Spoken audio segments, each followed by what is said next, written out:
Good morning बच्चों। तो चलिए कबीर का दोहा हम पढ़ा रहे हैं, जो सुनिए। हंसती चढ़िए ज्ञान कै सहज दुलीचा डारी, श्वान रूप संसार है भूखन दे जखमारी। दूसरा आप देखिए, माखी गुड़ में गड़ी रहे पंख रहो लपटाए, हाथ मले और सिर धुने लालच बुरी बलाए। तो चलिए इसका अर्थ हम समझा रहे हैं, आप सुनिए।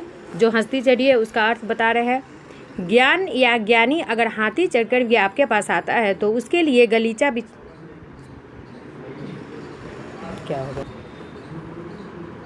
उसके लिए गलीचा बिछाना चाहिए। हाथी चढ़कर आने का मतलब है आपकी पूछ से दूर जाना। हालांकि ऐसा समय दुनिया में ज़्यादातर लोग ऐसे ही बर्ताव करते हैं जैसे हाथी के बाजार में चलने से कुत्ते भूखने लगते हैं।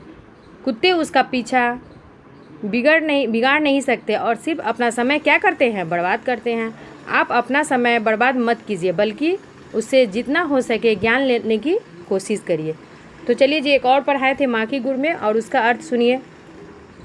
कबीरदास जी कहते हैं कि मक्खी पहले तो गुड़ से लिपटी रहती है, अपने सारे पंख और मुंह गुड़ में चिपकाए लेती है, लेकिन जब उड़ने का प्रयास करती है तो उड़ नहीं पाती है, तब उसे अफसोस होता है। ठीक वैसे ही इंसान भी सांसारिक सुखों से लिपटा रहता है और अंत समय में अफसोस होता है। तो चलिए ये दोनों दोहे का अर्थ हम पढ़ा दिए हैं, जब तक आप लोग सुनिएगा। तो चलिए धन्यवाद। कबीर का दोहा बहुत सारा हम आपको पढ़ाए थे। अब चलिए, अब रहीम का कुछ दोहा है और रहीम का दुआ हम पढ़ा देते हैं, उसके बाद ही फिर क्वेश्चन आ जाएगा, तो थोड़ा तो टाइम लगेगा ही। तो जब तक जो भी पढ़ाई हो रहा है उसको ध्यान से सुनिएगा। तो चलिए अब शुरू करते हैं रहीम का दोहा, और उसका अर्थ क्या है उसके बारे में हम आप लोग को बताते हैं। तो चलिए अब दोहा पढ़ते हैं। तरुवर फल नहीं खात है, सरवर पीही न पान, कही रहीम प्रकाज हित, संपत्ति संचही सुजार। अब इसका अर्थ हम आप लोग को समझा रहे हैं, तो अर्थ सुनिए। रहीम क्या बोलते हैं। रहीमदास जी इन पंक्तियों में कहते हैं कि जिस प्रकार पेड़ अपने ऊपर फले हुए फल को कभी नहीं खाते, पेड़ के ऊपर जो फल फलते हैं वो पेड़ खाता है, कभी नहीं खाते हैं। तालाब कभी अपने अंदर जमा किए हुए पानी को कभी नहीं पीता है, उसी प्रकार सज्जन व्यक्ति, परोपकारी व्यक्ति भी अपना इकट्ठा किया हुआ धन से दूसरों का भला करते हैं। तो समझ में आया ये पहले का अर्थ। अब चलिए आगे बढ़ते हैं। दूसरा, रहीमन धागा प्रेम का मत तोड़ चटकाए, टूटे से फिरे ना जुड़े गांठ पड़ी जाए। तो चलिए अब इसका अर्थ हम समझा रहे हैं।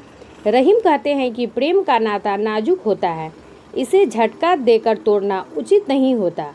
यदि यह प्रेम का धागा एक बार टूट जाता है तो फिर इसे मिलना क्या होता है, कठिन होता है, और यदि मिल जाए तो टूटे हुए धागे के बीच में गांठ पड़ जाती है। देखते हैं जब धागा टूट जाती है, अगर फिर से इसको जोड़ेंगे तो क्या होगा, उसमें गांठ पड़ जाता है। तो चलिए और आगे बढ़ते हैं। रूठे सुजन मनाइए जो रूठे 100 बार, रहीमन फिरी पोइए टूटे मुक्ता हार। तो चलिए अब इसका अर्थ समझा रहे हैं। यदि आपका प्रिय 100 बार भी रूठे तो भी रूठे हुए प्रिय को मनाना चाहिए, क्योंकि यदि मोतियों की माला टूट जाए तो उन मोतियों को बार बार धागे में पिरो लेना चाहिए। तो इसमें रहीम जी कहते हैं कि अगर कोई भी मित्र अगर रूठा हुआ है तो उसको क्या करना चाहिए, मनाना चाहिए। और उसी तरह बोल रहा है कि अगर मोती का माला टूट जाता है तो उसको बार बार क्या करना चाहिए, धागा में गूंथना चाहिए। तो चलिए और आगे बढ़ते हैं। समय पाए फल होत है, समय पाए झरी जात, सदा रहे नहीं एक सी, कार रहीम पछतात। तो अब इसका अर्थ हम आप लोगों को समझा रहे हैं। रहीम कहते हैं कि उपयुक्त समय आने पर वृक्ष में फल लगता है, झड़ने का समय आने पर वह क्या करता है, झड़ जाता है।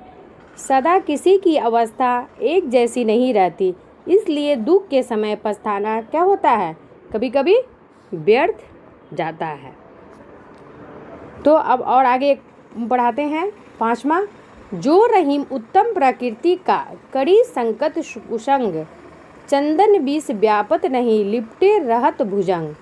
तो इसमें रहीमदास जी क्या कहते हैं, देखिए। रहीम कहते हैं कि जो अच्छे स्वभाव के मनुष्य होते हैं उनको बुरी संगत भी बिगाड़ नहीं पाती। सही बात कहते हैं, अच्छा मनुष्य कभी भी बुरी संगति में नहीं बिगड़ पाता है। वो अपना देखता है कि कौन अच्छा है कौन खराब है, वो कभी नहीं धोखे में गिरता है।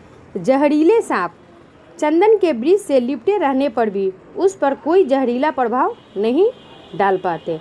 उसी तरह एग्जाम्पल में क्या किया गया है कि जहरीले सांप क्या रहता है, चंदन के वृक्ष से क्या करता है, वह लिपटे रहता है, फिर भी उस पर क्या होता है, कोई भी प्रभाव नहीं पड़ता है। तो चलिए, ये इतना तक हम अभी रहीम का दोहा आपको पढ़ाए हैं, तो और फिर नेक्स्ट वीडियो में जाएगा। तो जब तक ये रहीम का दोहा है तो ये पढ़िए, ये सुनिए। और शब्दार्थ दोनों चैप्टर का, चैप्टर 7 चैप्टर 8 का शब्दार्थ बहुत सारा है। शब्दार्थ को कॉपी में लिखिए, उसको लर्न करते रहिए। इसके बाद आप लोग को क्वेश्चन आंसर जाएगा। तो चलिए, धन्यवाद।